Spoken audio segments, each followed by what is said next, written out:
Okay, so we just went over simple tape diagrams without distribution. Distribution is when we have these parentheses. These parentheses mean that I have a group of x plus 1, and the 2 outside tells me how many groups. So I have 2 groups of x plus 1. So you could think of it this way: I have x plus 1 plus x plus 1 equals 8. And we can simplify this. We can combine what is similar, or what we call like terms in math. So my x's are like terms, okay? And my 1's are like terms. So your variables, if they're the same, they are considered like terms. Your numbers are like terms. So I can add these two up. X plus x is just 2x. 1 plus 1 is 2. Okay, so we really have the equation that looks like this after we distribute. So I'm going to show you 2 tape diagrams that would work for this, okay? So I'm going to show you the tape diagram for 2 parentheses x plus 1 equals 8. So we're going to make our box like we've been doing.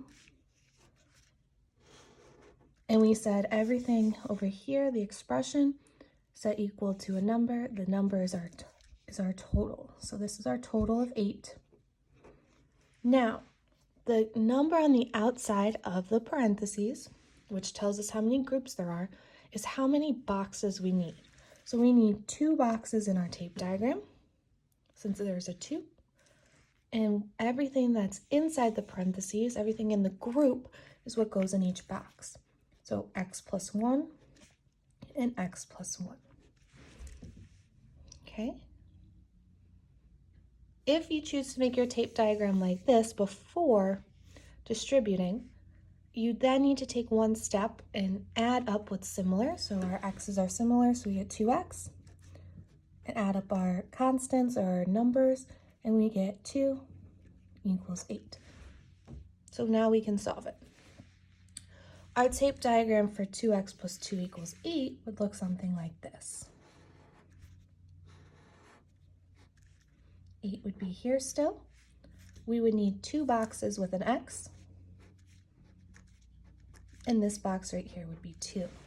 Okay, now we can do our steps that we've been doing. To figure out what our x pieces are, we subtract our total from the number that they give us. So we would do 8 minus 2, which is, I was going to put 4, it's not 4, which is 6. So we know that these 2 x pieces add up to 6. To figure out what one of the x's is, we need to divide. So we know 2x equals 6.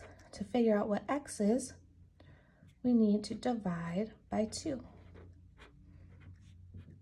6 divided by 2 is 3. So 3 plus 3 plus 2 equals 8. Good. Let's do another one. Let me think of one off the top of my head. Let's put one with a negative sign in. Let's do that. So 2 parentheses x minus 2 equals 10. Okay, so this is really saying we have 2 groups of x minus 2. One second.